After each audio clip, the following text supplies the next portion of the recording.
Hello दोस्तों, स्वागत है आप सभी का हमारे YouTube educational channel one day exam foundation में। दोस्तों, आज हम पढ़ने वाले हैं साइंस के मोस्ट इम्पोर्टेंट 15 क्वेश्चन जो आपके एग्ज़ाम में पूछे जाएंगे। यदि आप RRB NTPC, RRB group D किसी भी वनडे एग्ज़ाम की तैयारी कर रहे हैं तो यह सभी प्रश्न आज जो हम आपको बताने जा रहे हैं आप सभी को याद करना बहुत ज़रूरी है और आपके एग्ज़ाम में यह ज़रूर पूछे जाएंगे। तो आप अपने एग्ज़ाम में 100 में 100 परफॉर्मेंस अगर करना चाहते हैं तो इस वीडियो को पूरा देखें बिना स्किप किए हुए, ठीक है। और इसमें का एक एक प्रश्न जो है आपका एक स्कोर, आपके स्कोर का एक नंबर डिसाइड करता है, ठीक है फ्रेंड्स। तो चलिए हम आगे चलते हैं अपने प्रश्नों पे, देखते हैं हमारा आज का प्रश्न क्या है। आज का हमारा पहला प्रश्न है, आपतित किरण और डैश, यहाँ आप टिक करना हमको ऑप्शन से। आपतित किरण और के बीच के कोण को आपतन कोण कहते हैं। ऑप्शन ए है पृष्ठ, बी है अभिलंब, सी है स्पर्श रेखा और डी है परावर्तित किरण। तो बताइए कि आपतित किरण और किस किरण के बीच का जो कोण होता है आपतन कोण कहलाता है।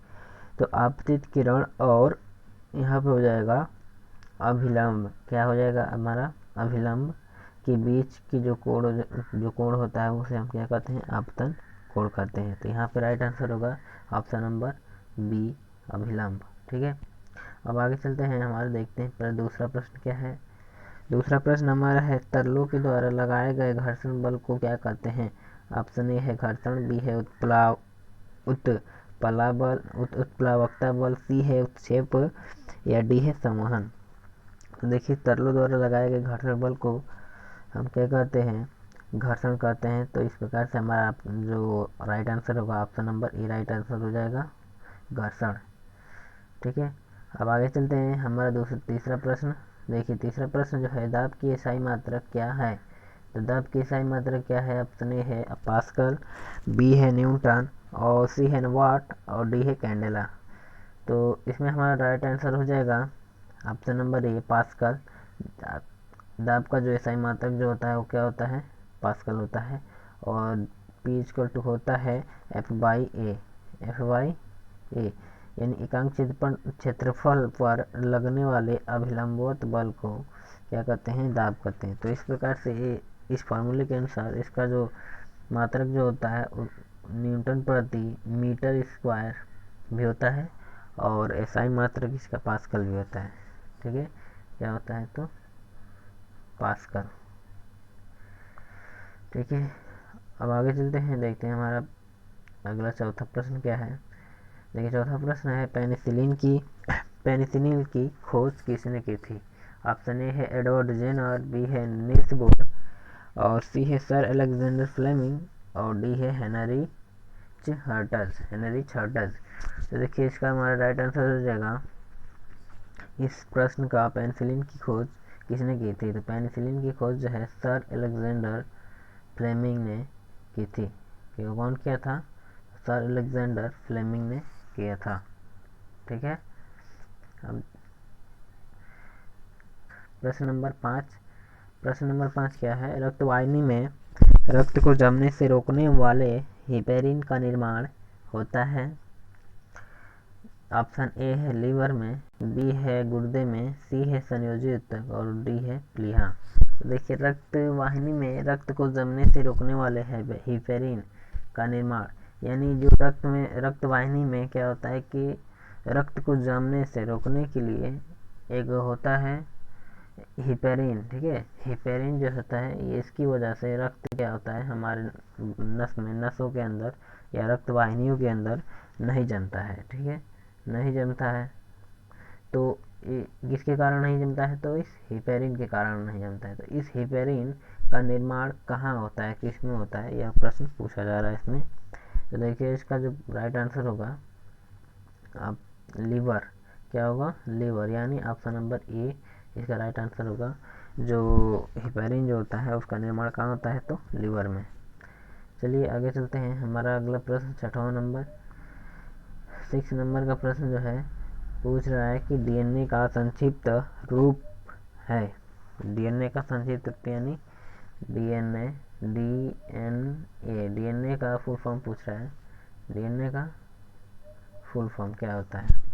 तो डीएनए का फुल फॉर्म क्या होता है? देखिए ऑप्शन में दिए हैं प्रश्न, कुछ ऑप्शन ऐसे हैं: राइबोन्यूक्लिक एसिड, न्यूक्लिक अम्ल, नाइट्रोजन अम्ल और राइबोन्यूक्लिक एसिड।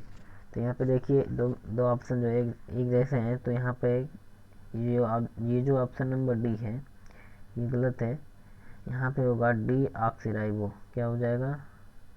डी ऑक्सीराइबो, ठीक है। यहाँ डी ऑक्सीराइबो न्यूक्लिक एसिड होगा।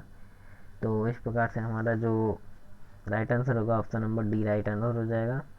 डी से हो जाएगा डी ऑक्सीराइबो, और एन से हो जाएगा न्यूक्लिक, और ए से हो जाएगा एसिड, ठीक। तो इस प्रकार से डीएनए का फुल फॉर्म हो जाएगा डी ऑक्सीराइबो न्यूक्लिक एसिड, ठीक है। चलिए हमारा अगला प्रश्न देखते हैं। हमारा अगला प्रश्न है 7वां नंबर, औसत वेग सूत्र। औसत वेग सूत्र यानी औसत वेग का सूत्र जो है u+v/2 में u है। u क्या है? ऑप्शन में से टिक करना है। अंतिम वेग है, b है प्रारंभिक वेग, या c है आरंभिक विस्थापन, या d है अंतिम विस्थापन। तो देखिए औसत वेग का जो सूत्र u+v है, इसमें u जो है क्या है, उसे हम क्या करते हैं, तो u जो होता है क्या होता है? प्रारंभिक वेग होता है। तो इस प्रकार से जो हमारा राइट आंसर हो जाएगा वो ऑप्शन नंबर बी होगा, प्रारंभिक वेग। अब आगे चलते हैं, हमारा देखते हैं अगला प्रश्न क्या है। 8वां नंबर का जो प्रश्न है पूछ रहा है कि पारा निम्नलिखित में से किसका अयस्क है? पारा निम्नलिखित में से किसका अयस्क है? तो ऑप्शन दिया है सिनेबार, बी है गैलेना, सी है डायस्पोर, और डी है कोरंडम। तो देखिए इसका राइट आंसर क्या होगा इस प्रश्न का, पारा निम्नलिखित में से किसका अयस्क है? तो इसका राइट आंसर होगा option number A cinnabar. Cinnabar जो है पारा इसी का अयस्क है, ठीक है। सिनेबार का अयस्क क्या है? सिनेबार इसका राइट आंसर हो जाएगा। अगला प्रश्न है हमारा प्रश्न नंबर 9 क्या प्रश्न पूछ रहा है कि फेरस सल्फेट का रासायनिक सूत्र क्या है? फेरस सल्फेट का रासायनिक सूत्र क्या है? ऑप्शन नंबर ए दिया है FeSO2, बी है Fe4SO2, और सी है FeSO4, और डी है FeSO2। तो क्या है? Ferrous sulphate. देखिए इसका जो राइट आंसर हो जाएगा, इसका राइट आंसर होगा FeSO4 यानी फेरस सल्फेट, यानी ऑप्शन नंबर सी इसका राइट आंसर हो जाएगा। अब चलते हैं हमने अगले प्रश्न पे, जो कि है 10वां प्रश्न। और 10वां प्रश्न हमारा है पूछ रहा है किस रक्त समूह को सार्वभौमिक दाता कहा जाता है? किस रक्त समूह को सार्वभौमिक दाता कहा जाता है? ऑप्शन ए दिया है ओ, बी है AB ग्रुप, सी है B ग्रुप, और डी है A ग्रुप, ठीक। तो इस प्रकार से देखिए हमारा राइट आंसर हो जाएगा सार्वभौमिक दाता, यानी सार्वभौमिक दाता का मतलब कि देने वाला, ठीक है। यानी ऐसा ब्लड ग्रुप जो किसी भी ब्लड ग्रुप को, माने सभी ब्लड ग्रुप को अपना ब्लड जो है दान कर सकता है, सार्वभौमिक दाता। और एक होता है सर्वग्राही यानी लेने वाला। तो यहाँ पे हो जाएगा इसका right answer option number A right answer हो जाएगा इसका। ओ ग्रुप को सार्वभौमिक दाता कहा जाता है। ऑप्शन नंबर, अब देखिए प्रश्न नंबर हमारा 11 के पूछा जा रहा है कि पश्चिमी रेलवे का मुख्यालय कहाँ स्थित है? पश्चिमी रेलवे का मुख्यालय कहाँ स्थित है? ऑप्शन ए है हुबली, बी है मुंबई, सी है कोच्चि, और डी जो है भोपाल। तो इसका देखिए राइट आंसर होगा पश्चिमी रेलवे का मुख्यालय कहाँ स्थित है? पश्चिमी रेलवे का मुख्यालय जो है यहाँ पे स्थित है, तो मुंबई में। कहाँ स्थित है?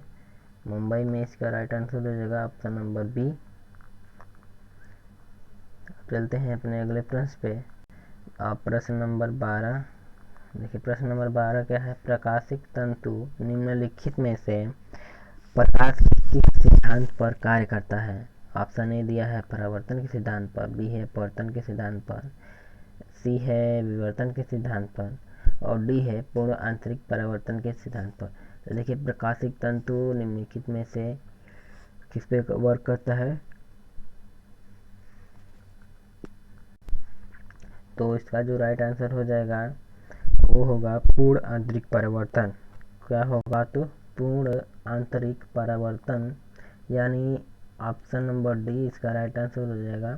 जो प्रकाशिक तंतु जो होता है वो पूर्ण आंतरिक परावर्तन के सिद्धांत पर कार्य करता है, तो इसलिए हमारा जो ऑप्शन जो है डी ऑप्शन सही होगा।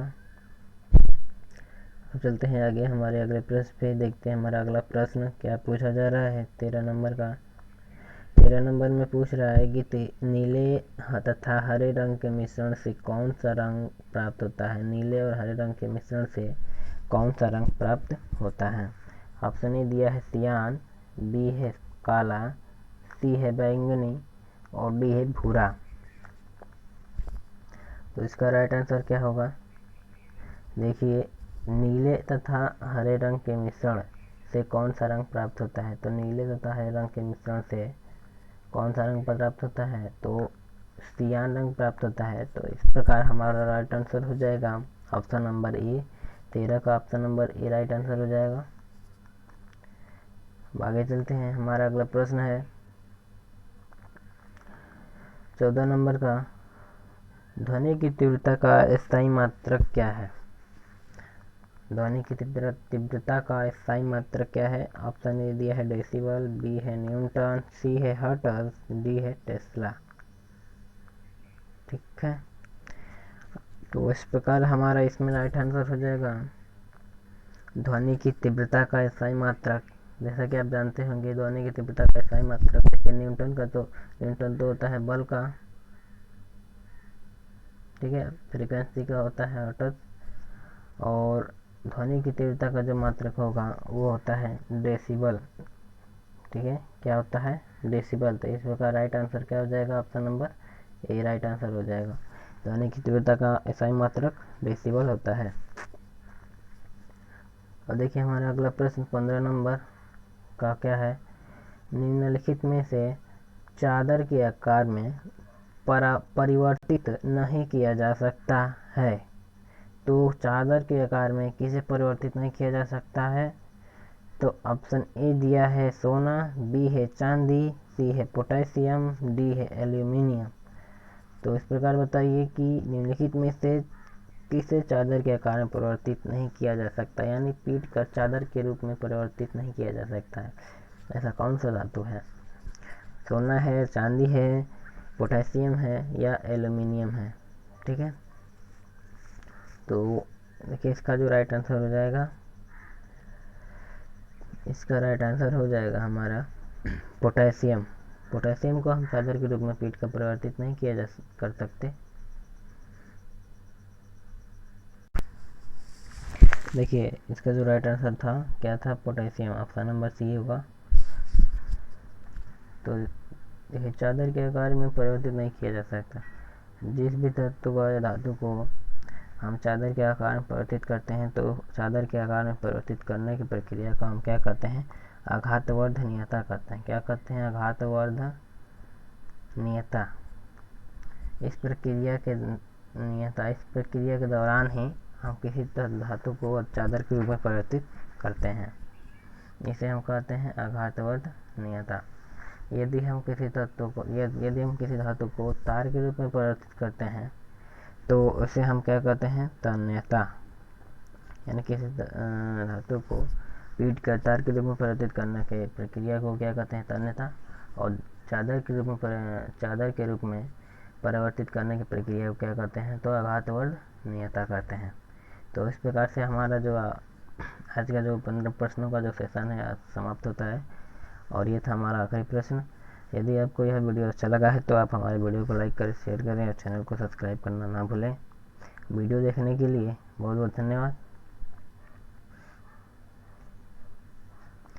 तब हम मिलते हैं अपने अगले वीडियो में, तब तक के लिए बाय।